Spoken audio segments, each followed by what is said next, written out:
Hello दोस्तों, welcome to zero IAS में आपका स्वागत है। दोस्तों, आप देख रहे हैं डीपीपी डेली प्रैक्टिस पेपर, जहां हम लोग डेली प्रीलिम्स के स्पेसिफिक जो क्वेश्चंस होते हैं दोस्तों उसको हम लोग सॉल्व करते हैं, जिसमें हम लोग सिर्फ क्वेश्चन का आंसर नहीं देखते हैं बल्कि ये भी देखते हैं कि वो ऑप्शन क्यों गलत है, कोई ऑप्शन, और कोई ऑप्शन क्यों सही है, जिसमें हम लोग नॉलेज का, ट्रिक का, हैक्स का यूज करके क्वेश्चन को सॉल्व करते हैं। ठीक है, अभी तक हम लोग 200 से ऊपर क्वेश्चंस को सॉल्व कर चुके हैं।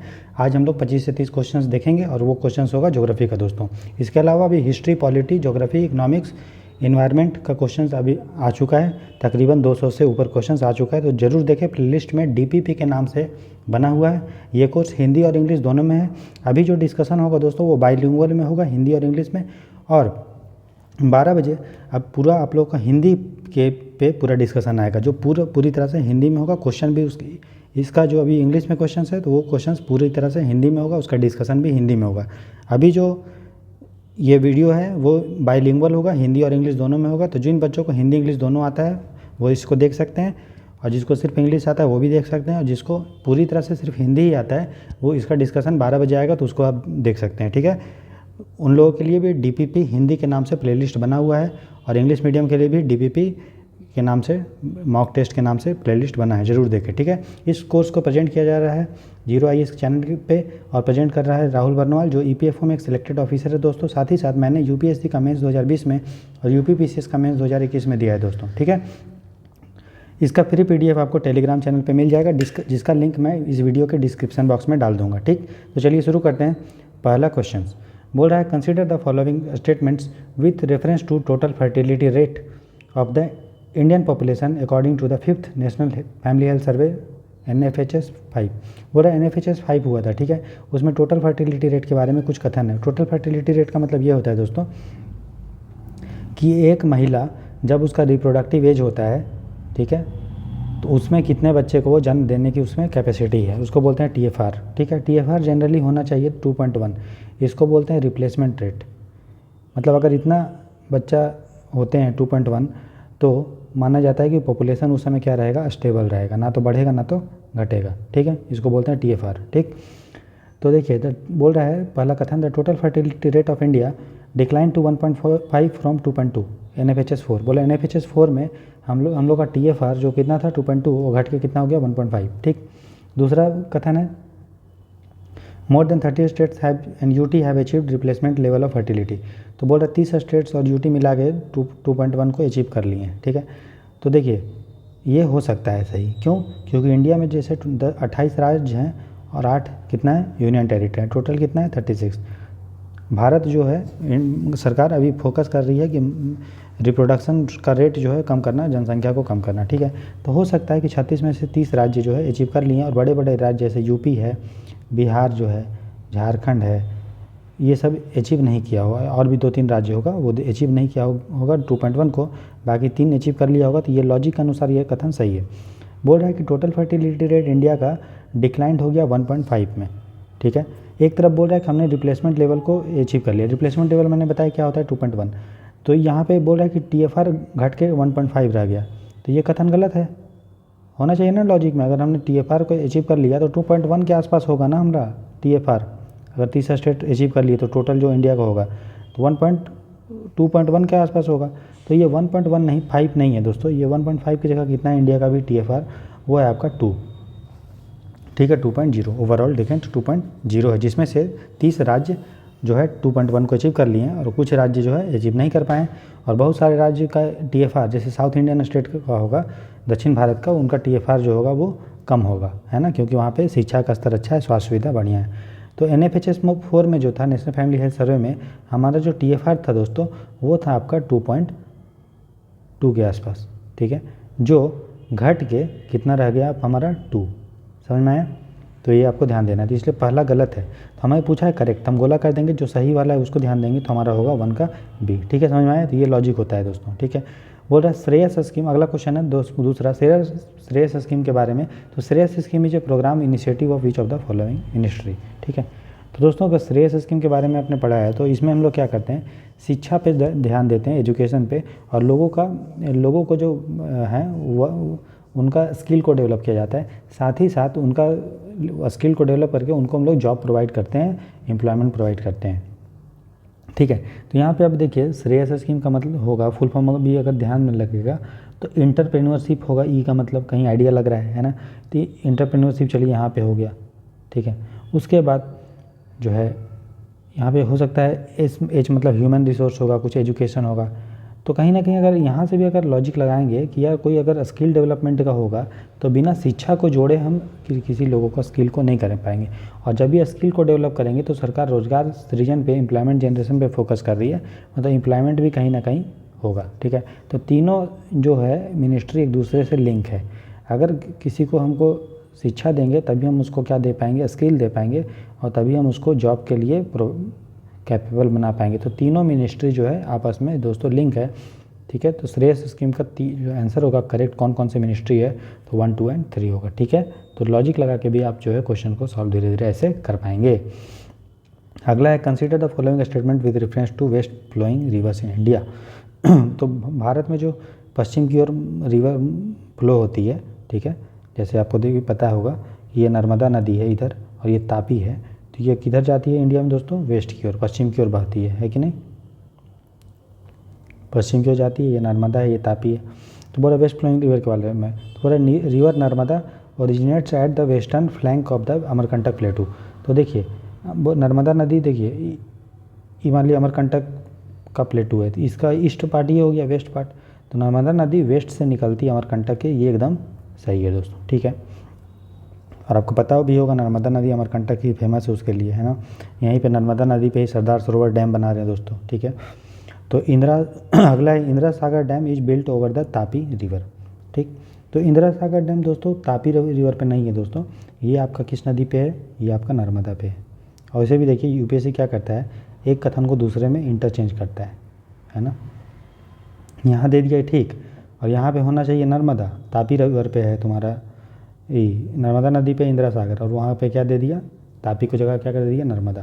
तो ये हमारा गलत है। जैसे ही दूसरा गलत हुआ तो हमारा ये और ये कथन गया, हमारा आंसर निकल गया 1 एंड 3, ठीक है, बिना जाने कि 3 सही है या गलत है, क्योंकि हमें पूछा है सही।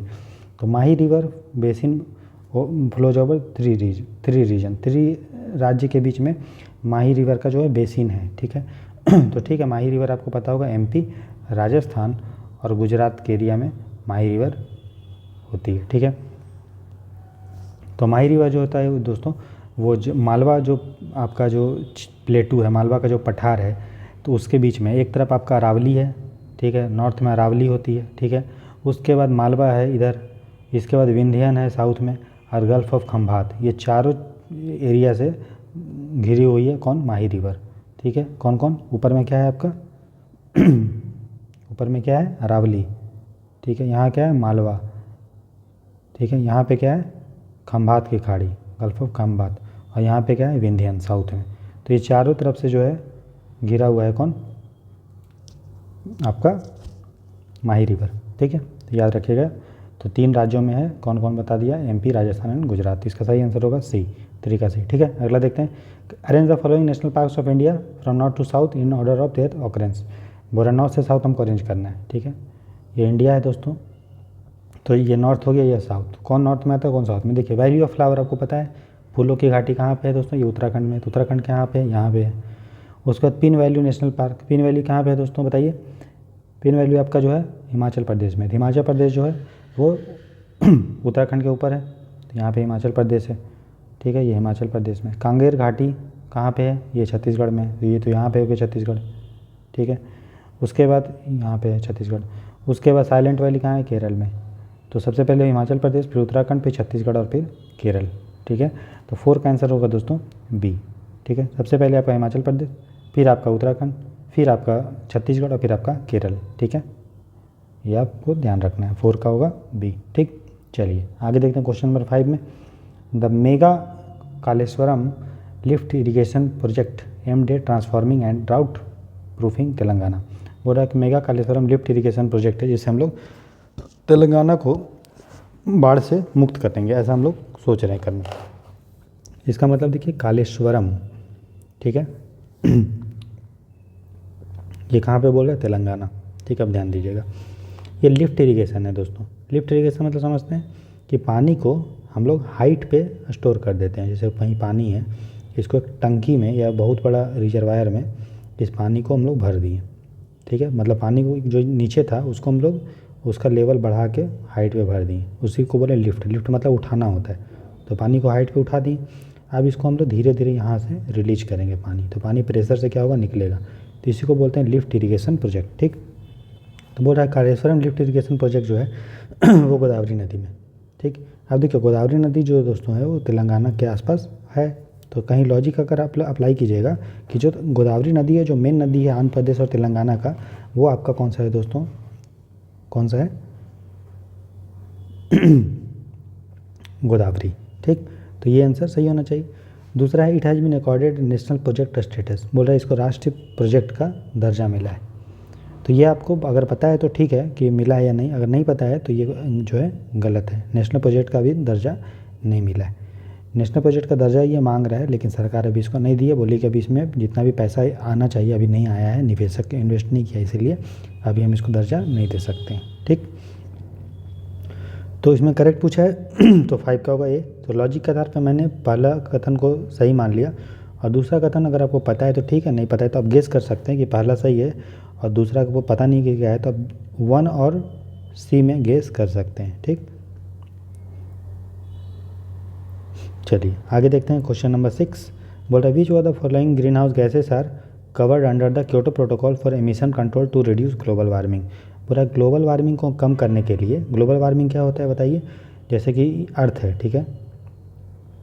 तो यहाँ पे अर्थ का क्या एटमॉस्फेयर है तो कुछ गैसेस जो होता है दोस्तों वो आती है, ठीक है, और फिर सूर्य का किरण आता है, गैस आता है, और फिर वो निकल नहीं पाती है, वो क्या होता है रिफ्लेक्ट कर जाती है बाहर, अंदर ही आ जाती है। तो कुछ गैसेस जो होता है वो सूर्य के किरण को जब पृथ्वी पे टकराती है सूर्य का किरण, तो उसको वापस नहीं जाने देता है बाहर, अंदर ही पृथ्वी की तरफ धकेल देता है। तो वो जो लेयर होता है दोस्तों वो ग्रीन हाउस गैस का लेयर होता है, ठीक है, जो पृथ्वी के जो किरण जो पृथ्वी को गर्म रखता है। अगर ग्रीन हाउस गैस नहीं होगा तो पृथ्वी का जो टेम्परेचर है वो 16 से 18 डिग्री सेल्सियस रहेगा, लेकिन नेगेटिव में, मतलब पृथ्वी क्या हो जाएगा, ठंड से सिकुड़ जाएगा, हम लोग सिकुड़ जाएंगे। लेकिन ग्रीन हाउस गैस के ही कारण है ये जो है पृथ्वी का जो टेम्परेचर है वो मेंटेन रहता है, ठीक है। लेकिन ज़्यादा जब ग्रीन हाउस गैस हो जाता है तो पृथ्वी बहुत ज़्यादा गर्म हो जाती है, इससे ग्लेशियर पिघलने लगते हैं और समुद्र का स्तर बढ़ने लगता है, जल स्तर। तो बोल रहा है कि क्योटो उसी को कम करने के लिए कि ग्रीन हाउस गैस का लिमिट में हो ठीक है, उसको करने के लिए क्योटो प्रोटोकॉल हुआ था। वो हुआ था यूनाइटेड नेशन, आपने सुना होगा FCC, United nation framework convention of climate change, 1992 में हुआ था। अर्थ समिट जिसको रियो अर्थ समिट बोलते थे, इसी में UNFCCC हुआ था, जिसमें हम लोग था कि क्लाइमेट चेंज को कम करेंगे, ठीक है। तो उसके लिए क्योटो प्रोटोकॉल लाया गया था 2005 में दोस्तों, ये लागू हुआ था 2008 से, ठीक है। तो उसी में कुछ गैसेस को हम लोग को कम करने की बात बोली गई थी। तो बोल रहे कौन कौन सा गैस क्योटो प्रोटोकॉल में शामिल है। देखिए ग्लोबल वार्मिंग, आपने कार्बन डाइऑक्साइड के बारे में सुना है, ये कार्बन डाइऑक्साइड जो है ग्रीन हाउस गैस करता है, तो मतलब ये भी होगा। ग्रीन हाउस गैस में देखिए कार्बन डाइऑक्साइड है तो मीथेन भी उसी टाइप का, क्योंकि मीथेन को जब भी आप बर्न करेंगे, जलाएंगे, तो मीथेन जब जलेगा ऑक्सीजन के प्रेजेंस में तो CO2 + H2O बनाएगा, मतलब CO2 बनाया, ये भी ग्रीन हाउस गैस है, मतलब मीथेन से भी ग्रीन हाउस गैस प्रोड्यूस होता है, मतलब ये भी होगा। तो हमारा पहला 5वां तो होगा। उसी तरह देखिए जहाँ पे भी हाइड्रोफ्लोरोकार्बन, अगर फ्लोरीन है, फ्लोरीन किसी भी कंपाउंड में फ्लोरीन है तो मतलब समझ लीजिए वो ग्लोबल वार्मिंग करेगा, वो ग्रीन हाउस गैस है। तो 1, 3, 5 तो होगा दोस्तों। 1, 3, 5 किस में है मेरा, इसमें 1 नहीं है वो कट गया, इसमें 3 नहीं है ये कट गया, मतलब 1, 3, 5 इसमें भी है, 1, 3, 5 इसमें भी। अब मुझे चेक करना है कि 2 है या 4 है। तो देखिए जो नाइट्रस ऑक्साइड है N2O दोस्तों, ठीक है, जो आपका N2O है वो आपका जो है ना दोस्तों, वो आपका ग्रीन हाउस गैस है। लेकिन जो नाइट्रोजन डाइऑक्साइड है ये ग्रीन हाउस गैस नहीं है, ये कूलिंग गैस है, ठीक है, ये अर्थ को ठंडा करता है, समझ में आया। जो NO2 है वो कूलिंग गैस है, अर्थ को ठंडा करता है, लेकिन जो N2O है नाइट्रस ऑक्साइड वो अर्थ को गर्म करता है। तो हमारा आंसर जो होगा वो NO2 नहीं होगा, तो दूसरा नहीं होगा। तो दूसरा मेरा अगर कट गया तो हमारा आंसर आ गया 6 का C। तो N2O है, याद रखिएगा, ये ग्रीन हाउस गैस है। NO2 अर्थ को ठंडा करता है, ये ग्रीन हाउस गैस नहीं है, ठीक। तो क्योटो प्रोटोकॉल में वही चीज़ शामिल होगा जो पृथ्वी को गर्म कर रहा है। तो 1, 3, 4 एंड 5 ये हमारा आंसर होगा, ठीक है, NO2 नहीं होगा, ठीक। आगे देखते हैं 7वां, with reference to ecosystem which of the following statement best describes the term homeostasis. Homeostasis क्या होता है? तो होम्यो मतलब आपने पढ़ा होगा होम्यो, ठीक है, और स्टेसिस, दो पार्ट में इसको डिवाइड कर लिया। होम्यो मतलब सब होता है दोस्तों सेम या स्टेबल, ठीक है, जैसे आपने पढ़ा था होमोजीनियस। होमोजीनियस मतलब क्या होता है? एक जैसा। स्टैसिस मतलब कंडीशन, तो ऐसा कंडीशन जो हमेशा क्या रहे? सेम रहे, ठीक है। जैसे हमारा जो है बॉडी का जो टेम्परेचर होता है दोस्तों अंदर का, वो जनरली स्टेबल रहता है ना। हम लोग जो